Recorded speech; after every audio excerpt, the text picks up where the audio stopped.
फरवरी को देश का केंद्रीय बजट आने वाला है। ऐसे में हिमाचल प्रदेश के खूबसूरत हिल स्टेशन मनाली के पर्यटन क्षेत्र से जुड़े कारोबारी सरकार से अपनी मांग पर ध्यान देने की अपील कर रहे हैं। देखिए जरा।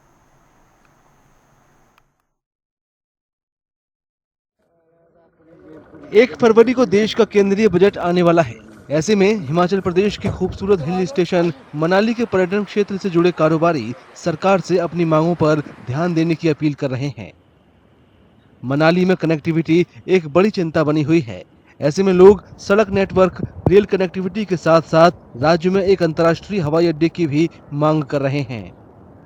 इस वर्ष का सेंट्रल गवर्नमेंट में जो बजट आ रहा है, बजट के प्रावधान रखने के लिए मैं आग्रह करूंगा देश के यशस्वी प्रधानमंत्री श्री नरेंद्र मोदी जी से कि यहाँ रेल नेटवर्क का बहुत कमी है। ब्रॉडगेज नेटवर्क जो अभी भानुपल्ली बिलासपुर चल रहा है उसको मनाली तक लाने की कृपा करें, और साथ में हिमाचल में एक इंटरनेशनल अंतर्राष्ट्रीय एयरपोर्ट की बहुत जो सख्त ज़रूरत है।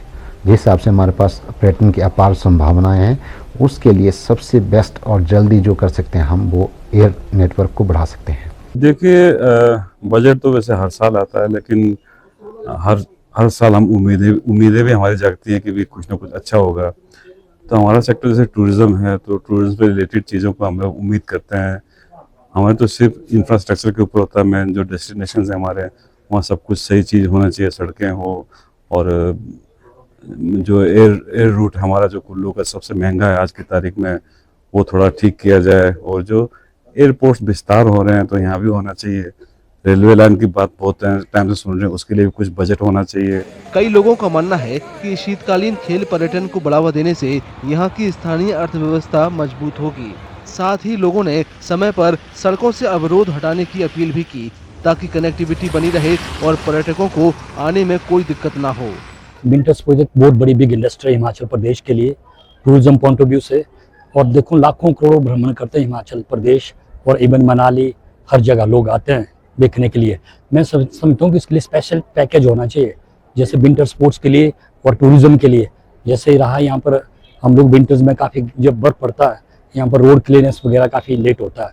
अगर यहाँ पर कुछ अपने टूरिज्म के पास अगर स्नो इक्विपमेंट या एडमिनिस्ट्रेशन के पास ये मशीनें हो, तो मैं समझता हूँ कि टूरिस्टों को जाने का मौका, आपका लाहौल हो, चाहे आपका रोहतांग हो, चाहे आप कोठी हो, चाहे सोलंग हो, इजीली जाने का मौका मिलता है। मैं स्पेशली सबसे पहले तो ये बोलना चाहूँगा कि जैसे कि आपको पता है कि रोड्स हमारे अच्छे होने चाहिए और एयरपोर्ट, और तभी यहाँ पे अच्छा टूरिज्म आ सकता है। और उसके बाद हमारा जैसे टूरिज्म के ऊपर है, जैसे विंटर स्पोर्ट्स में हमारा, इस winter sports not only sports, ये ह्यूज इकोनॉमी है हमारी। जैसे अगर अच्छे रिजॉर्ट बनाएंगे, अच्छे स्लोप्स बनाएंगे, अच्छे लिफ्ट्स बनाएंगे, तो एक बहुत बड़ी वैली के लिए बहुत बड़ी अच्छी इकोनॉमी आएगी।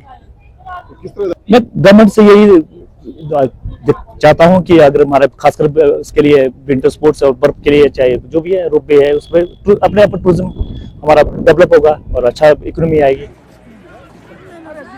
केंद्रीय बजट आने में अब कुछ ही दिन शेष बचे हैं। पर्यटन क्षेत्र से जुड़े लोगों को उम्मीद है कि केंद्रीय वित्त मंत्री निर्मला सीतारमण उनकी चिंताओं का समाधान करेंगी। बुलेटिन में आगे बढ़ेंगे। पहाड़ी राज्य हिमाचल प्रदेश अपने सेब के बगीचों के लिए मशहूर है। हिमाचल के सेबों की पूरे देश में सप्लाई की जाती है। केंद्रीय बजट पेश होने से पहले सेब किसानों ने सरकार से ऐसी नीतियां बनाने को कहा है कि जिससे राज्य में सेब का उत्पादन और बढ़ सके। सेब की फसल की सुरक्षा की मांग निर्यात में आने वाली शिकार दिक्कतों की वजह से हो रही है, क्योंकि ज्यादा दिन लगने की वजह से सेब की गुणवत्ता पर असर पड़ता है। इस पूरी रिपोर्ट के जरिए देखिए। पहाड़ी राज्य हिमाचल प्रदेश अपने सेब के बगीचों के लिए मशहूर है। हिमाचल के सेबों की पूरे देश में सप्लाई की जाती है। केंद्रीय बजट पेश होने से पहले सेब किसानों ने सरकार से ऐसी नीतियां बनाने को कहा है कि जिससे राज्य में सेब का उत्पादन और बढ़ सके। सेब की फसल की सुरक्षा की मांग निर्यात में आने वाली दिक्कतों की वजह से हो रही है, क्योंकि ज्यादा दिन लगने की वजह से सेब की गुणवत्ता पर असर पड़ता है। सेब पर आयात शुल्क 100% करने की मांग की, और MIP मिनिमम इंपोर्ट प्राइस भी जो है 100% करने की मांग की, क्योंकि 44 देशों से सेब भारत में आता है और हिमाचल प्रदेश के साथ साथ कश्मीर उत्तराखंड के सेब को भी जो है ये विदेश का आयातित सेब का बड़ा नुकसान होता है। इसके अलावा जो MIS का मार्केट इंटरवेंशन स्कीम का पिछले बजट में पिछले 2 बजटों से जो है बजट लगभग खत्म कर दिया, समाप्त कर दिया है, उसको भी हमने जो है डिमांड की है कि उसको जो है फिर से बहाल किया जाए। किसानों की एक और मांग सेब की खेती के लिए इस्तेमाल किए जाने वाले कृषि उपकरणों और उत्पादों पर लगाए गए ज्यादा GST को कम करने की है। किसानों का कहना है कि सीधी सब्सिडी से इन सब परेशानियों को खत्म किया जा सकता है।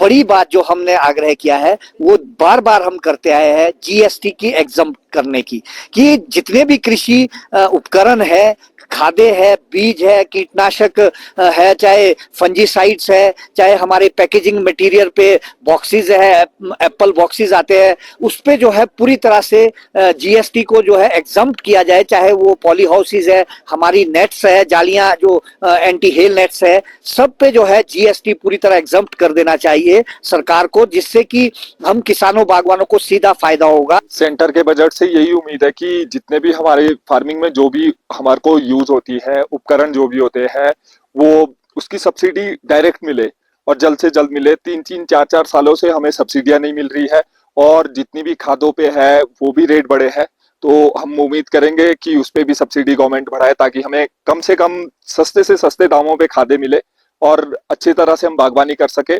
जितनी भी अच्छी टेक्नोलॉजी की खादें आ रही है, बाहर से कोई आ रही है, उस पे भी गवर्नमेंट सब्सिडी दे। सरकारी योजनाओं का सीधा फायदा न मिलने की वजह से छोटे किसान ज्यादा परेशान हैं। जो भी बजट आते हैं वो हमें तो पता लगता है कि भाई सेंटर से बजट आए, मगर छोटे किसानों तक कोई भी जो भी बजट आता है वो पहुंच नहीं पाता है। बहुत ही दिक्कत होती है कि छोटे किसान इसमें बहुत ही दबके रह जाते हैं, उन तक कोई भी चीज़ आसानी से नहीं पहुंच पाती है। क्या डिमांड है?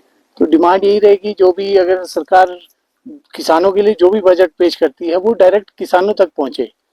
इसमें छोटे किसान तो ऐसे है कि उन तक सिर्फ कागजों में ही होता है कि भाई ये आप फॉर्म भर दीजिए, सब्सिडी आएगी, मगर वो सब्सिडी आती नहीं है।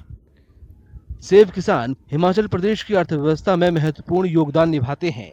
किसानों को उम्मीद है कि सरकार उनकी मांगों पर ध्यान देगी ताकि सेब के उत्पादन में गिरावट न आए।